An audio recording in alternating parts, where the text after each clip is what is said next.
Jaya Radha Madhava Kunjam Bihari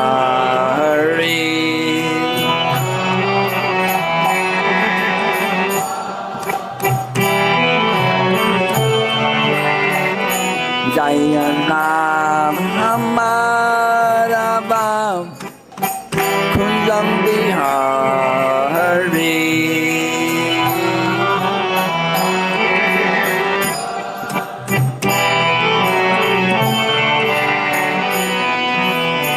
Gopijana Ballabha Girivaradhari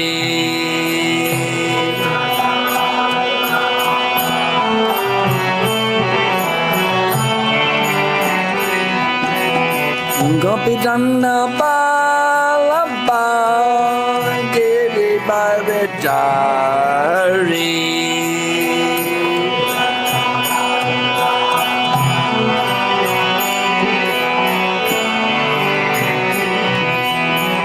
Sasodanandana Rajajana Ranjana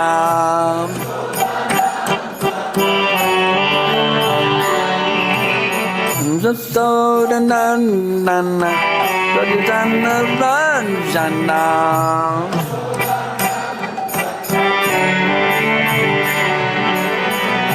Yamunatira Manachari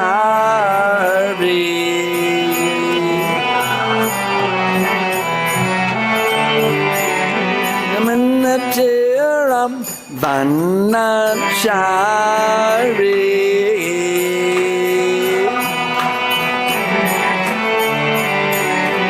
Jaya Radha Madhava Kunjam Bihari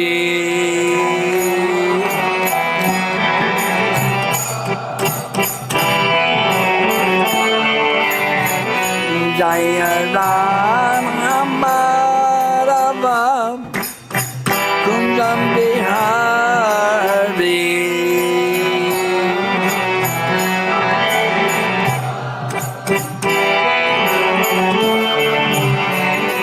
Hare Krishna Hare Krishna Krishna Krishna Hare Hare Hare Rama Hare Rama Rama Rama Hare Hare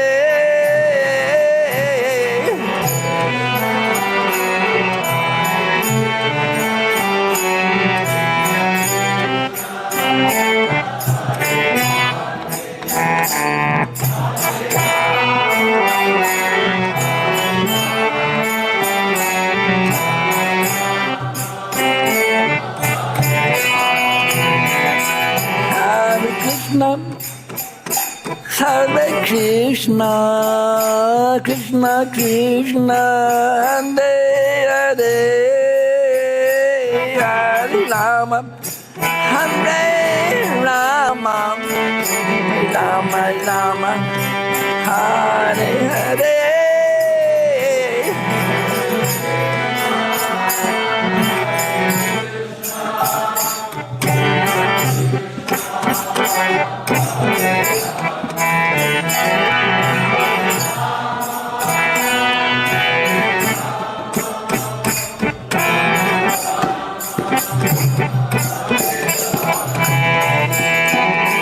Hare Krishna, Hare Krishna, Krishna Krishna, Hare Hare, Hare Ram, Hare Ram, Ram Ram, Hare Hare.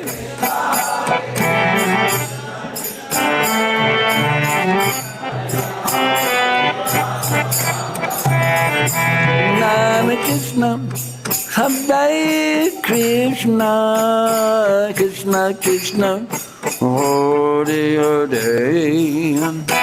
Hare Rama, Hare Rama,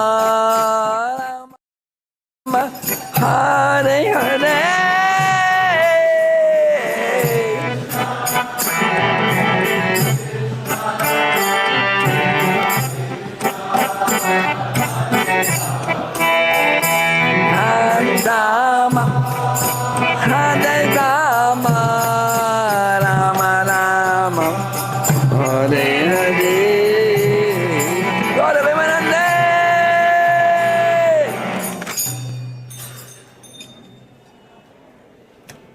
Jai.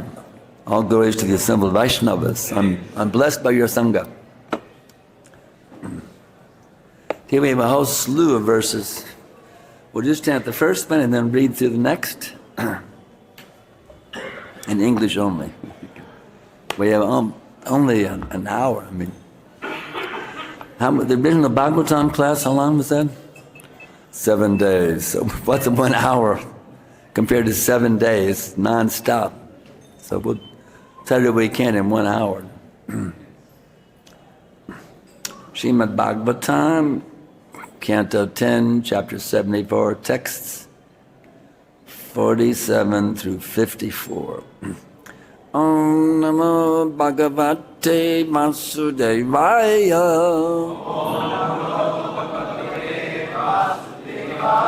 Om Namo Bhagavate Vasudevaya. Om Namo Bhagavate Vasudevaya.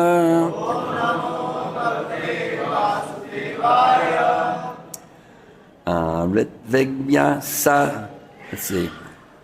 ṛtvigbhyaḥ sa-sadasyebhyo. dakṣināṁ vipulām adāt. sarvān sampūjya vidhi-vac. cakre vabhṛtham eka-rāṭ. ṛtvigbhyaḥ sa-sadasyebhyo. dakṣināṁ vipulām adāt. sarvān sampūjya vidhi-vac. cakre vabhṛtham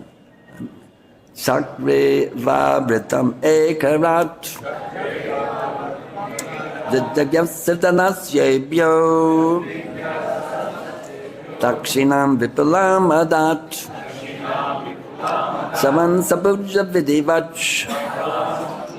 cakre vabhṛtham eka-rāṭ. vidhi-vac sa-sadasyebhyo.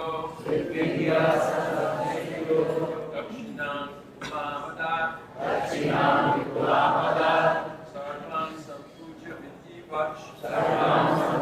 cakre vabhṛtham eka-rāṭ. vidhi-vac sa-sadasyebhyo. vidhi-vac sa-sadasyebhyo. dakṣināṁ vipulām adāt. sampūjya vidhi-vac.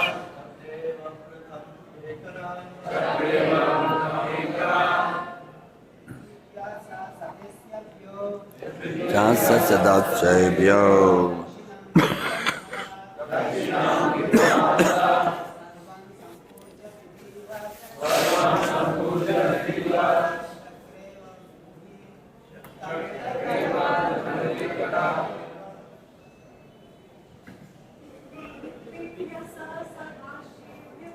vidhi-vac sa-sadasyebhyo. dakṣināṁ vipulām adāt.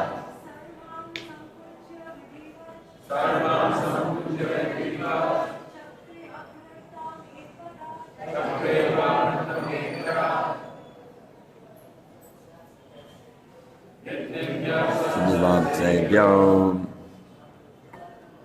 dakṣināṁ vipulām adāt. sarvān sampūjya vidhi-vac. cakre vabhṛtham. ṛtvigbhyaḥ to the priests. sa-sadasyebhyo, along with the members of the assembly. dakṣināṁ, gifts in gratitude. vipulām, abundant. adāt, he gave. sarvān, all of them. sampūjya, properly worshipping. vidhi-vac, according to scriptural injunctions. cakre, executed.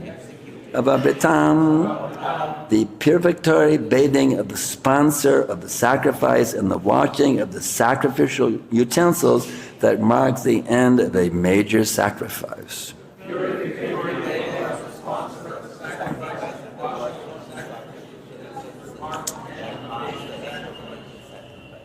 eka-rāṭ, the Emperor Yudhiṣṭhira. Translation.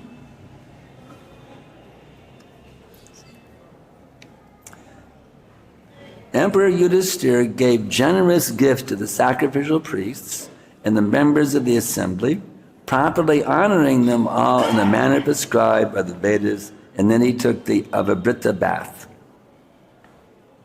I'll just read the English, otherwise we'll spend the whole day on it without even saying anything. Thus Sri Krishna, the Lord of the masters of mystic yoga, saw to the successful execution of this great sacrifice on behalf of King Yudhiṣṭhira. Afterwards, the Lord stayed with his intimate friends for a few months at their earnest request. Purport. Although Lord Krishna is the master of all masters of yoga, such as Lord Shiva, still he was controlled by King Yudhiṣṭhira's pure love.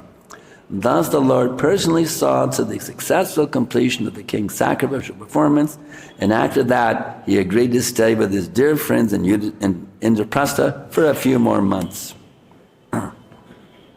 Then the Lord, the son of Devaki, took the reluctant permission of the king and returned to his capital with his wives and ministers. I've already described to you in detail the history of the two residents of Vaikuntha who had to undergo repeated births in the material world because of being cursed by Brahmins. Purified by the final avabhṛtha ritual, which marked the successful completion of the rajasuya sacrifice, King Yudhiṣṭhira shone among the assembled brahmanas and cakres like the king of the demigods himself.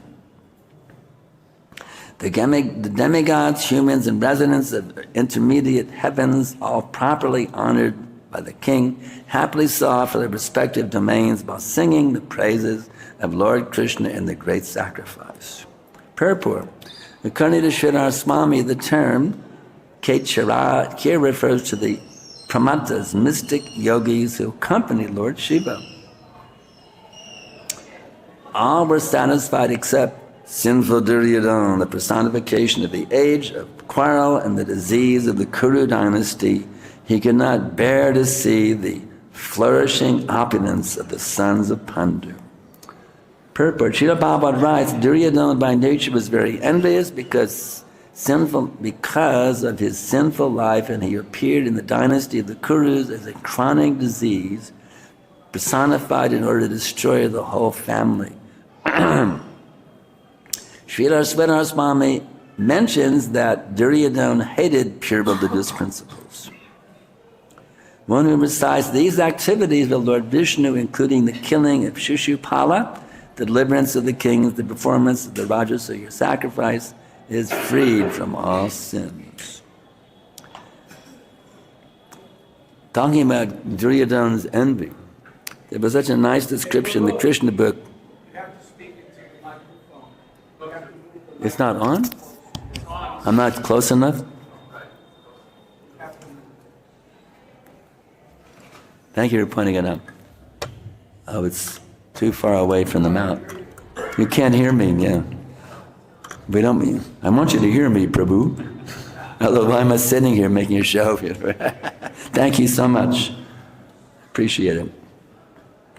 So this whole thing of Duryodhana's envy is kind of interesting. Prabhupada gave a wonderful description in the Krishna book of what made Duryodhana's envy even more. So I have to read that. It's so nice. I got to share it with you all. Once upon a time, King Yudhiṣṭhira was sitting on his golden throne in the palace constructed by the demon Maya. His four brothers and other relatives, as well as his great well-wisher Krishna, the Supreme Personality of God, were present, and the material opulence of King Yudhiṣṭhira seemed no less than that of Lord Brahma. When he was sitting on the throne surrounded by his friends, and the reciters were offering prayers to him in the form of nice songs, Duryodhana came to the palace with his younger brothers. Duryodhana was decorated with a helmet, and he carried a sword in his hand. He was always in an envious and angry mood, and therefore on the slight provocation he spoke sharply with the doorkeepers and became angry. By the craftsmanship of the demon Maya, the palace was so decorated in different places that one who did not know the tricks would consider water to be land and the land to be water. Duryodhana was illusioned by this craftsmanship, and when crossing water, thinking to be land, he fell in. When Duryodhana, out of his foolishness, had thus fallen, the queens enjoyed the incidents by laughing. King Yudhiṣṭhira could understand the feelings of Duryodhana. He tried to restrain the queens, but Lord Krishna indicated that King Yudhiṣṭhira should not restrain them from enjoying the incident. Krishna desired that Duryodhana be fooled in that way and that all of them enjoy his foolish behavior. When everyone laughed, Duryodhana felt very insulted, and his bodily hairs stood up in anger. Wow, can you imagine so angry the bodily hairs stand up? That's pretty angry. You ever seen somebody so angry their hairs stand up? Whew, that's pretty heavy anger. Being thus insulted, he immediately left the palace, bowing his head. He was silent, he did not protest. When Duryodhana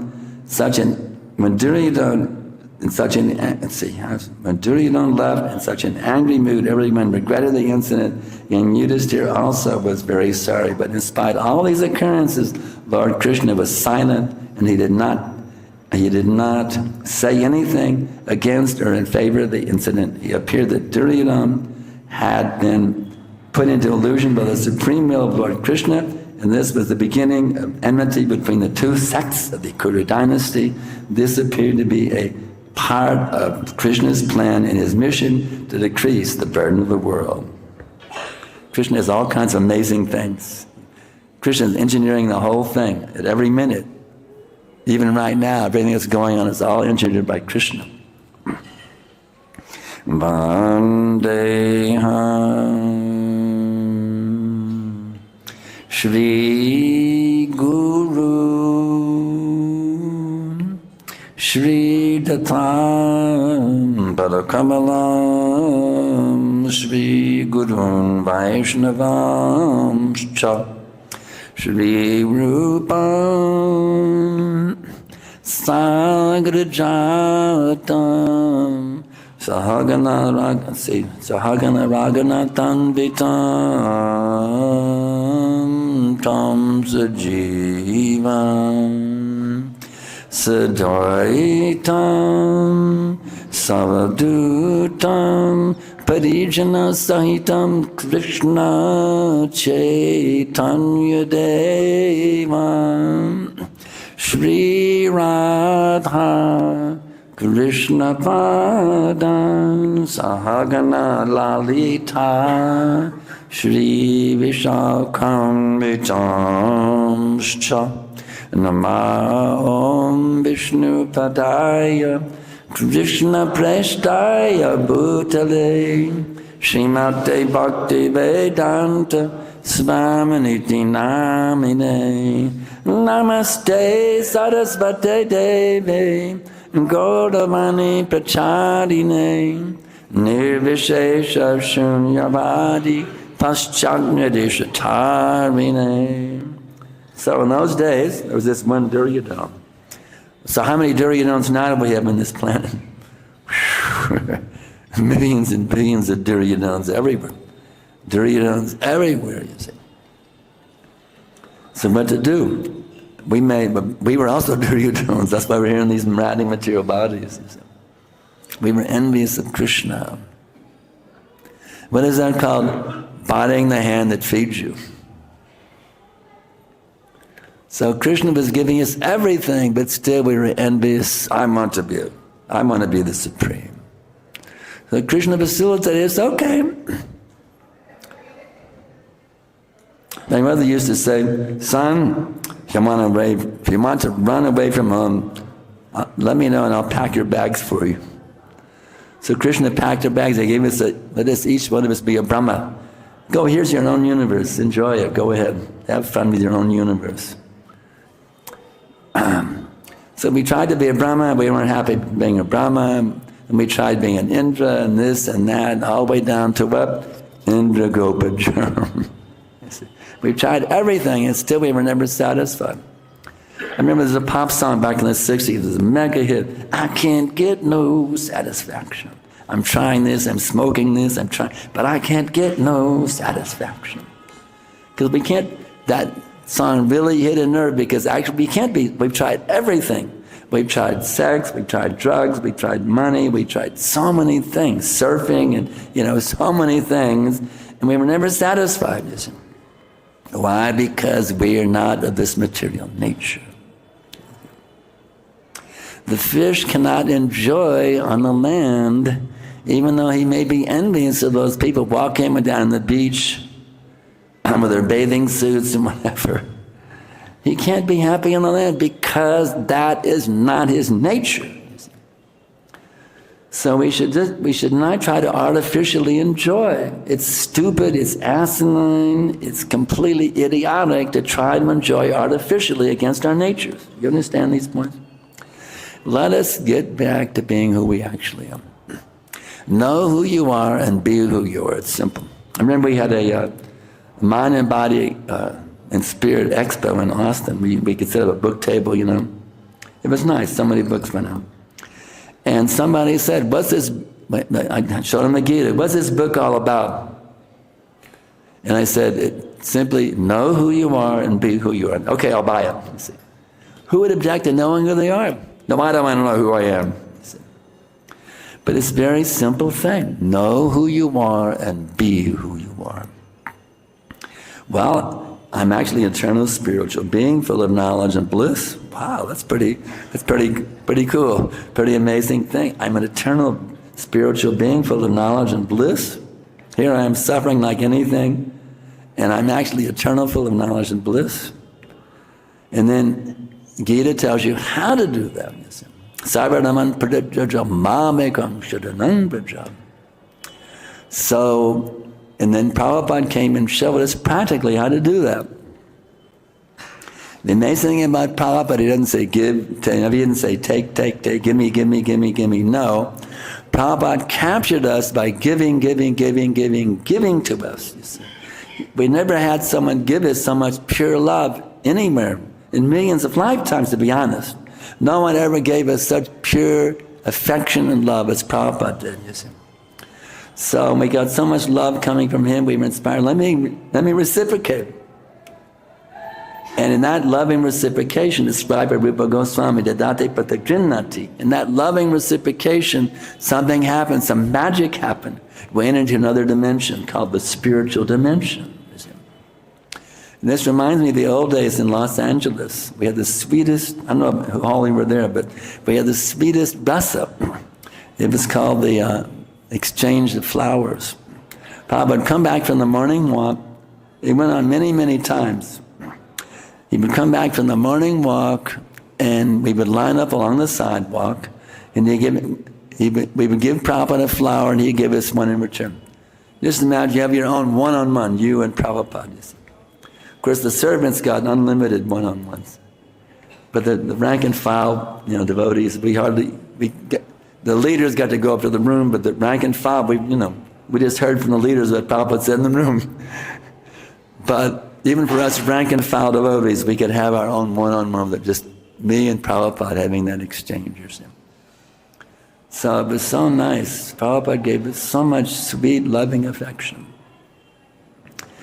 And in those days, anybody who wanted could write Prabhupada a letter. You get your own letter back. A.C. Bhaktivedanta Swami, signed in the pen, beautiful blue pen. So Prabhupada showed us by this loving exchange how to get beyond this world of envy.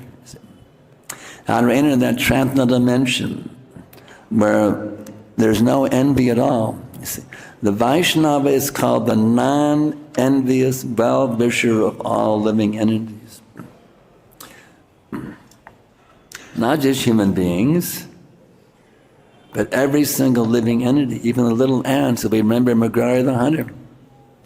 Here he was killing the animals, half dead and enjoying it. Look at him flapping in agony. His father taught him to do that. Just relish the anguish, the suffering of the half-dead animals, writhing in agony, enjoy it. But Narada Muni said, what are you doing? Better to kill him all the way. And then, by that association of Narada Muni, he wanted to say, well, I actually want to follow you. He said, break your bow. Break my bow. Okay, I'll do it immediately. That's called faith in the spiritual master. Doesn't make sense to me. Break my bow, where's my livelihood? He said, don't worry, go to the bank of the holy river and chant Hare Krishna, and I will send our eatables to you. And that happened. The hunters become a sadhu, and everybody came to give their offerings. He had so much prasham, he had to start a food for life program. But when his Guru Maharaj came in, we all know the story. He was going to greet him, but there was some ants along the way. He was hopping around the ants, you see.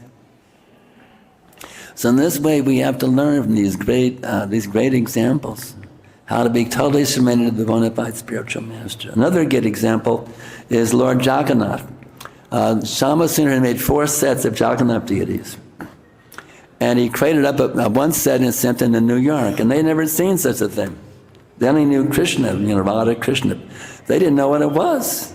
They opened it up, and they thought maybe it's an Indian totem pole, and you have to put it together. And they didn't know which one goes on top. They wondered, how do you arrange this to make a totem pole out of it?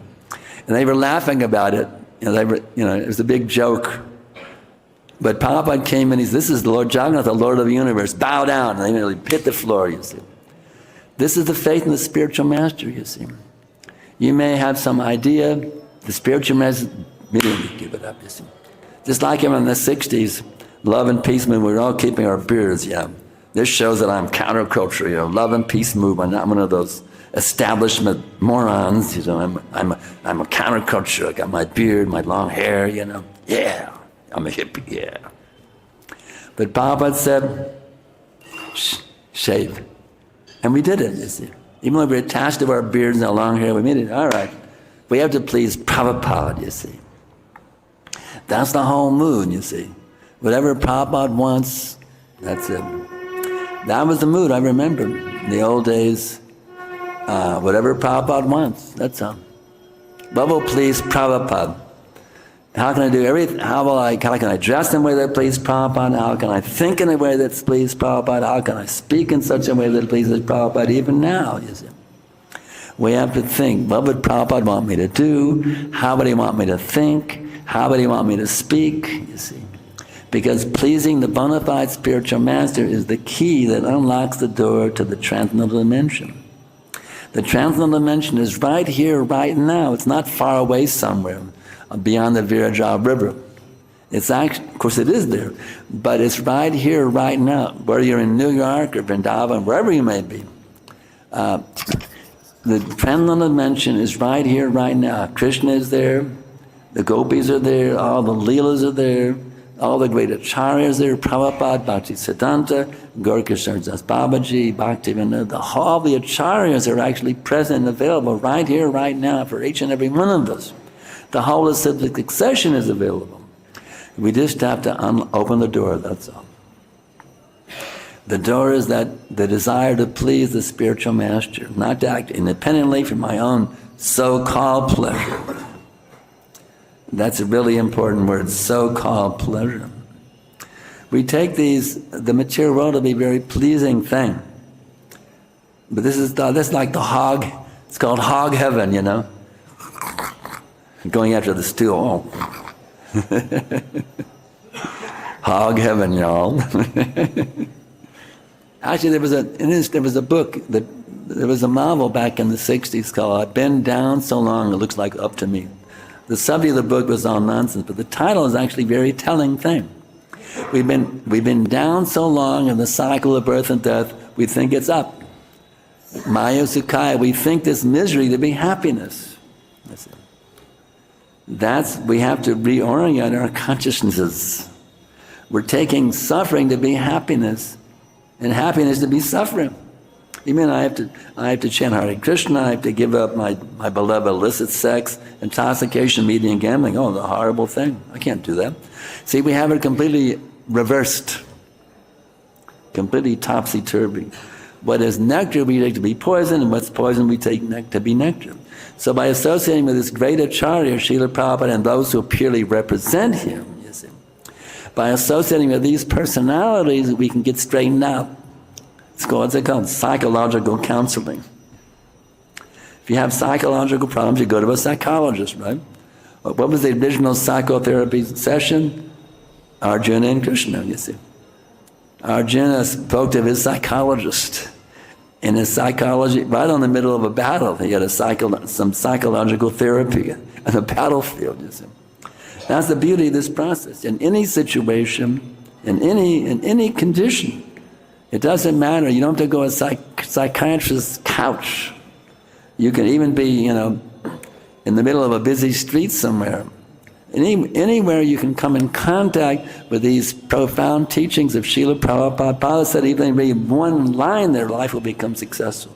That's how potent the teachings of Prabhupada are. We don't want to water it down. Sometimes we hear the argument, well, Prabhupada made adjustments, 64 down to 16, so now we can also adjust. This go down to 8. And maybe 4 or 2. How about one round, make the new standard for ISKCON? We get more followers that way. Just one round is all you got to do to get initiated. You see, this is not good. Prabhupada could adjust. We are not qualified to make any adjustment.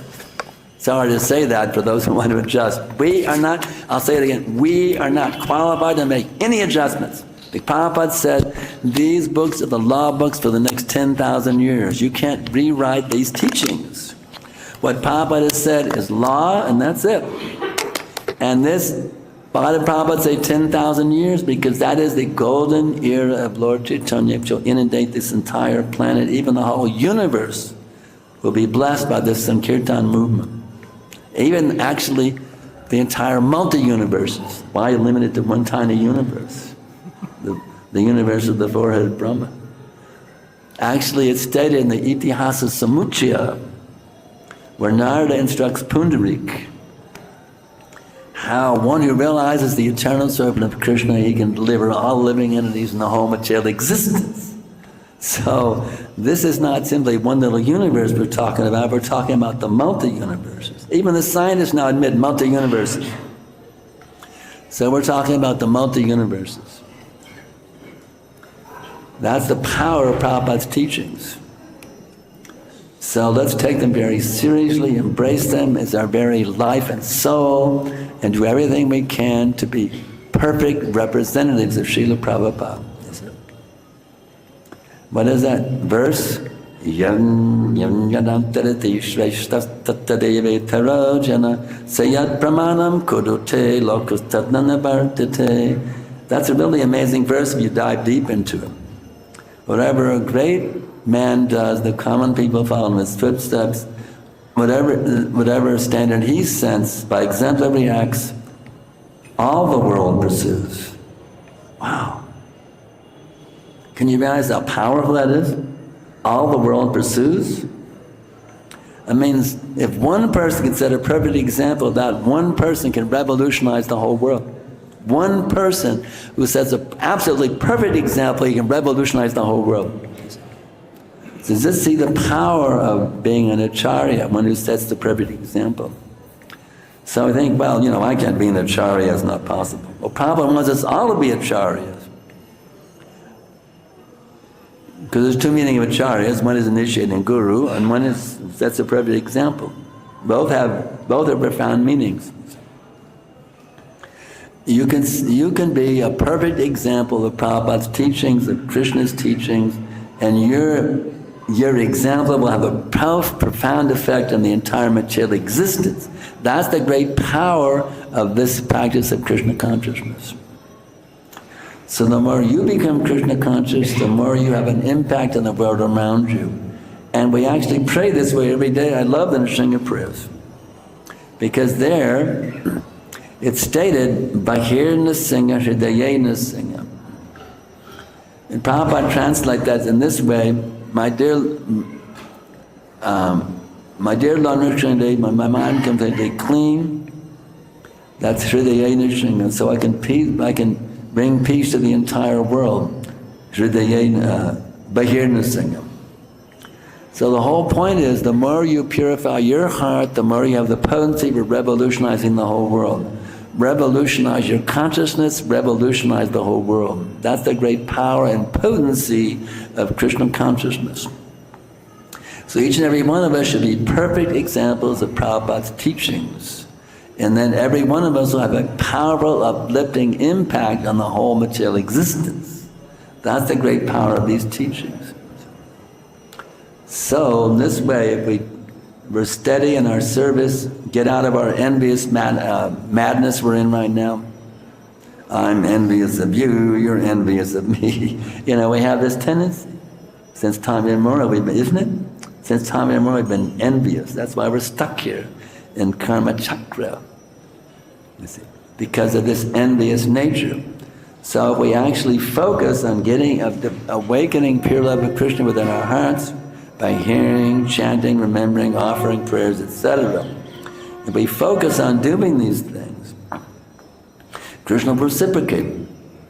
Krishna knows what we're doing. He knows what we're thinking, he knows what we're speaking. Krishna knows everything about each and every one of us. So we can have our own one-on loving reciprocation with Krishna. It's amazing how Prabhupada had that. I was hearing yesterday, when Prabhupada was leaving New Dwarka, he didn't want to leave. He wanted to make that his world headquarters. He was in an argument with Dwarkadish, the deity. He's arguing with the deity back and forth. And the deity convinced him, no, you go, I'll give you a better temple. And this is that better temple he got in Los Angeles. Krishna Balaram Mandir Ki Jai. Of course, they're both wonderful, but this temple is a very amazing temple. Actually, of course they say Mayapur, there's Mayapur now, but that's like a big city, this is like a village. I love both of them actually. I have 3 homes, Austin, Texas. Papa told me to make Austin a grand success. I have 3 homes, Austin, Vrindavan, and Maya, 3 homes. But Vrindavan is a very, very special flavor. Very special flavor, yes.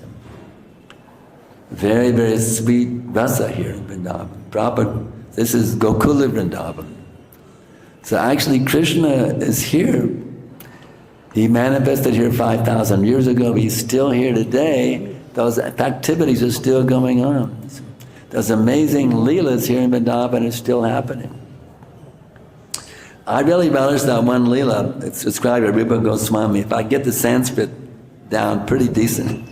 Smedam bangi tayapachitam satyapishtirna dishtin vansinasta kisalyam udradam tandakena govindakam haridanamita keshi tirtapakamte ma prakshishtas tadavyadi sakis bandhusrivangaha. My dear gopi girlfriend, if you have any desire to enjoy society, friendship, and love in this world, then don't you dare go to the banquets moon at Keshika. You'll see this beautiful boy, Krishna Govinda, casting sidelong glances. He's placing his flute to his lips, which are like newly blossomed twigs. His transcendental body, bending in 3 places, is very beautifully illuminated by the moonlight in the sky. So what did that gopi do? She stayed home. She went running. Actually, many of them went running. When I heard this leela of Krishna at Keshigat and the beautiful moonlight, many of them went running. And those who wanted to go but were forbidden to go, they left their bodies so they could go in their spiritual bodies. So these leelas are still here. They're still here, but you just have to learn how to connect, you see. They're all there. Krishna is right here, right now, and all we have to do is learn how to connect with them. We have to learn our hearts melt in love of God. Stop it. What is it called? Steel-framed heart, you see. We have steel-framed hearts right now. We have to learn these hearts. We have to let these hearts melt. There's a special technique for melting them. Special mantra for melting them. What's it called? Hare Krishna, Krishna Krishna, Hare Hare. Hare Rama, Rama Rama, Hare Hare. We have to learn to chant in such a way that tears come flowing from the eyes. You see. When will that day come? Bhakti-Vinod prays for that day. Kambe hambe bolo se nama. When will that day be mine? Aparada gucci, shudaname ruchi, kripa bole hambe hridoye sanchar. When my offenses ceasing, taste for the name increasing, when in my heart will your mercy shine? Kambe hambe bolo se dinama. When will that day be mine? What if you're someone like me with a steel frame heart who can't taste that ecstasy? What if you're someone like me? Then, well, you can take advantage of Bhaktivinoda's prayer and hanker for that day. Right now, I can't taste the nectar, just I mechanically get my rounds on it. But you see, somebody like me who doesn't get any taste at all from the name. What's the hope? Well, Bhaktivinoda shows us.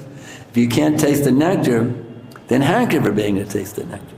And if you can't hanker to taste for the nectar, hanker to hanker. If you can't hanker to hanker, then hanker to hanker to hanker. Find some place where you can hanker. That's the key. Hankering, hankering, hankering. Desiring, desiring, desiring, desiring. Instead of desiring sex life or intoxication or drugs or meat or whatever this nonsense that these rascals thrive on. You see.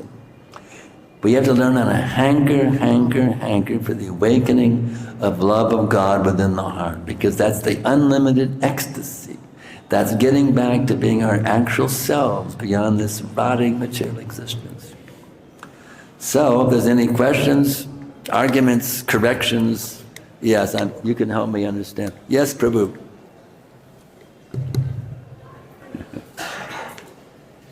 Why is it that even after years of discussing this philosophy and chanting Hare Krishna and having experiences with Krishna consciousness and happiness in Krishna consciousness, why is it that sometimes material enjoyment still seems like nectar to us? Sometimes we still, or at least speaking for myself, we still have attraction.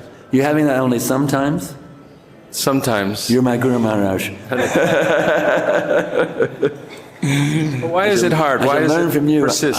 I have it practically all the time, so I shall learn from you. I have it only sometimes. Why is it happening? Well, I'll tell you, because we've been addicted for millions of lifetimes. That's the problem. We're addicts. We're sense gratification. We're karma addicts. That's the problem. We have an addiction going back for millions and billions and trillions and quadrillions of lifetimes. That's the problem.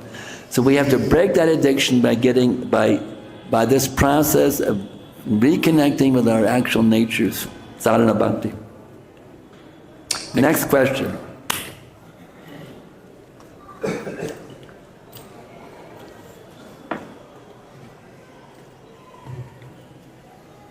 Thank you very much, Sankarshan. You had mentioned the preaching strategy at the book table. Know who you are, be who you are. It's very nice. But I was thinking, that's kind of like very generic in one sense, but what about in terms of one's siddha swarup? Know who you are, be who you are. Is that something for us to think about, meditate upon, or even act upon, or is that to be kept private? So, just to ask a further question about know who you are, be who you are, about the siddha swarup. Is it something what we should consider and think and meditate on? Our original swarup. Someone think, well, I'm sure I'm a gopi. Yeah, I must be a gopi for sure. Oh yeah, I know I'm a gopi. Don't try to artificially jump to your swarup. That's called sahajya, one who takes the process cheaply. Just know that you're the eternal servant of Krishna. And vidhi-vac, and then that day will come. Sarup Siddhi will come. You actually realize who you are. But don't try to, if you try to jump to it artificially, you'll never get it. That's the point. Don't try to jump artificially, I'm sure I'm a gopi or this or that. Just be the totally sold out servant of this bona fide spiritual man, the servant of the servant of the servant. Our actual sarup is servant of the servant of the servant of the servant. And when you come to that position, then that day will come and Krishna reveals who you actually are in his pastimes. Isn't it? But that's something for the spiritual world, but not for the material world. Servant of the servant. You're saying know who you are, be who you are, but you cannot be who you are now. You be who you are in the spiritual world. Right now you can be the servant of Krishna. That much you can be. I'm the servant. Actually, I'm the servant of Krishna's servant. That you can be right now. But as far as the details, that comes later on. But actually, you don't have to go back to Godhead to realize that. You know, Bival Mangala Thakur spent 700 years in Vrindavan. He actually entered in the spiritual world in his svarupa. While his body was sitting here as a blind man, where Krishna was bringing him milk every day. You know that? Yeah, you can actually realize your sarup even in this material body. But don't do it artificially. I'm warning everybody. Don't try to do it artificially. You'll kill your spiritual life by doing so. Don't be a sahajya. Thank you. Next.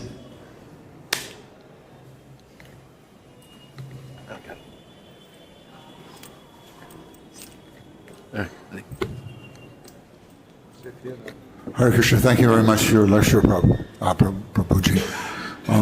I heard from a friend that who joined the movement about the same time, an old college buddy, that Prabhupada didn't actually make that statement about the 10,000 years law books. He had been told that a Chinese astrologer had said that his books would be the law books for 10,000 years. And Prabhupada said, yes, why not? Does anyone have any other insights as to when that was said in the circumstance? Anyway, that's the way I heard it. That he had just said it, someone had said it, and he said, why not? I didn't hear perfectly, but he was mentioning that the statement about 10,000 years was mentioned by some Chinese astrologer, and Prabhupada said, yes, why not? Something, that's what I heard. 10,000 years ki jai. Huh? 10,000 years ki jai. Yes. Prabhupada said it also. He had, actually you can read in the conversations that he said this, there's this began with Lord Chaitanya's advent, it goes, for 5,000 years it goes up and gradually tapers off for the second half of the Chaitanya era. So and an interesting point, this connection, which I really relish this point, Prabhupada explained during the Ram Raja, the kingdom of Lord Ram, there was no old age, he said you wouldn't even die if you didn't want to die. Can you imagine? Death was optional. You wanted to keep living, you could do that. And there was no poverty, it was completely, unbelievably heavenly. And Prabhupada said the same atmosphere created right here, right now on this planet by the Nama Sankirtan movement. So, we can actually bring an atmosphere similar to Ram Raja right here, right now on this planet. Let's go for it, y'all. Preaching, book distribution, prasadam distribution, Harinam, cultivation programs. We have a revolutionary movement which would completely turn world history right side up. And it's not just some poetic simile from a Chinese philosopher, astrologer, or whatever. This is a fact. Isn't it? Yes, it's a fact. Ki jai. I will. All right. Next. Is that it? We in early today. Got 10 more minutes, or we could adjourn early today.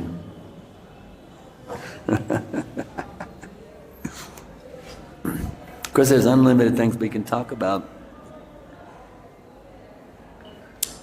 Krishna consciousness is unlimitedly sublime, and we just have to learn how to reconnect with them. It's not artificial, it's the original natural instinct of a living entity. This is actually a scientific thing. We're not talking about religion here. People say, can a Muslim become a Hindu? I get these kind of questions in my e-course. And it's ridiculous.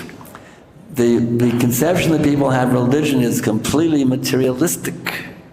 That's the problem where there's all this conflicts in the world right now between Hindus, Muslims, because the conception of religion is completely materialistic. Religion means to relig, or reconnect with the actual living entity's nature. Every jivara sarupa Krishna and Nichadas, the constitution of the position of the living entity, is the eternal servant of Krishna. It's actually very scientific. This process is scientific. What is that definition? Let's see. The living entity is a cognizant primeval particle of indestructible, indivisible, infinitesimal, invisible, immutable, inconceivable, anti-material energy.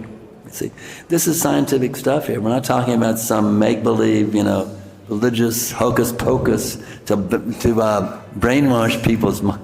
this is scientific stuff here from the greatest scientists in the world, the Rupa Goswamis, and these are the greatest scientists in history. And we have to learn this science inside and out so we can convince the rascal so-called scientists to take this science. You want to be a scientist? Great. Here's the supreme science. Why are you running after, an exploding chunk? When it's stated, Aham sarvasya prabhavo mataksavram vabhṛthate, I am the source of all material and spiritual worlds. They say, well, that's just the religious faith, But no, a devotee can actually experience that. Someone says, someone wrote me, how do I know that God is real? I'm actually an atheist. Why should I read these scriptures? How do I know that God is real? I said, well, how do you know the recipe is good? Let's say you have a recipe for, sabji. How do you know it's a good recipe? You try it out. You try the recipe. Wow, it really tastes good. It's a great recipe. Well, this is a recipe. These teachings are a recipe. Try them and you'll be amazed by the result.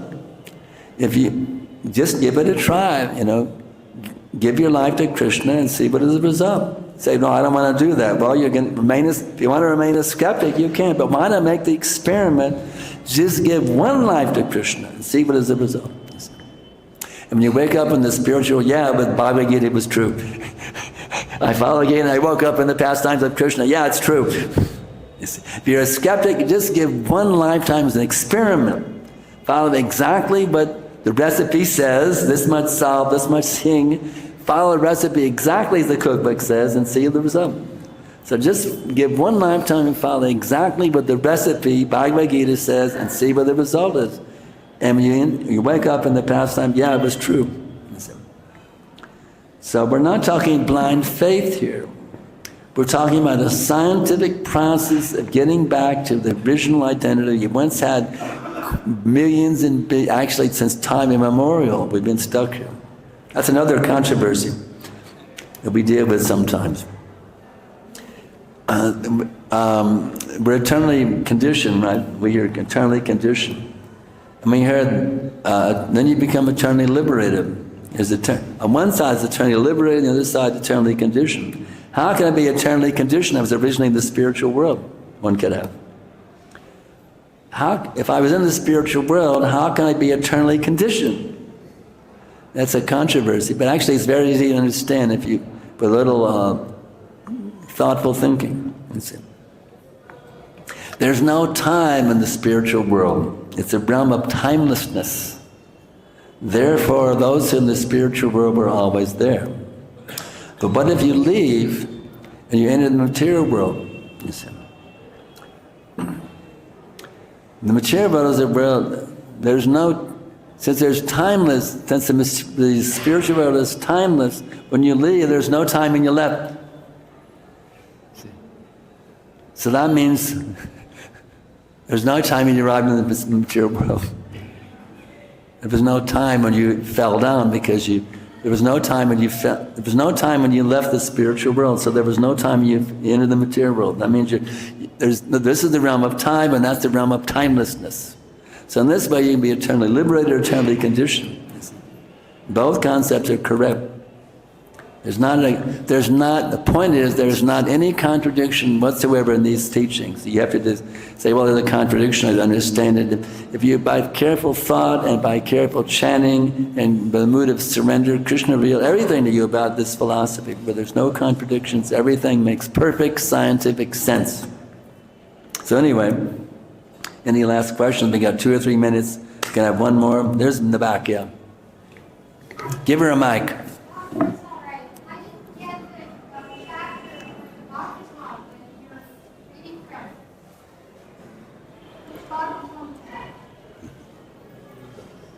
What did you do? I was asking what you was reading from which part of Bhagavatam.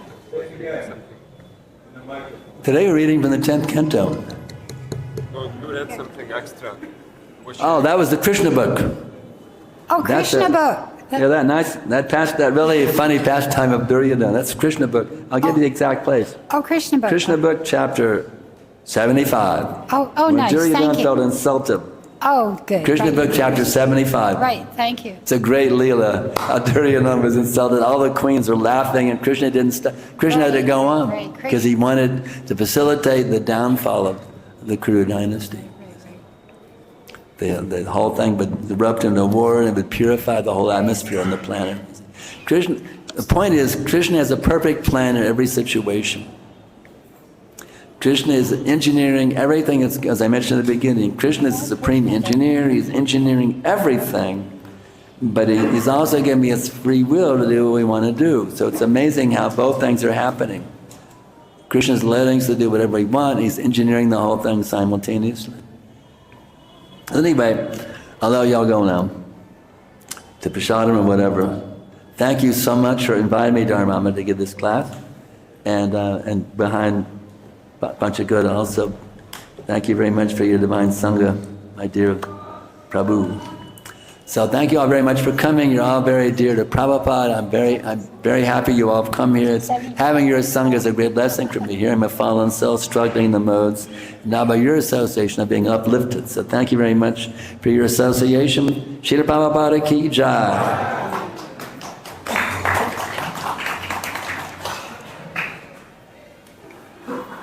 Oh, that was interesting. Very interesting.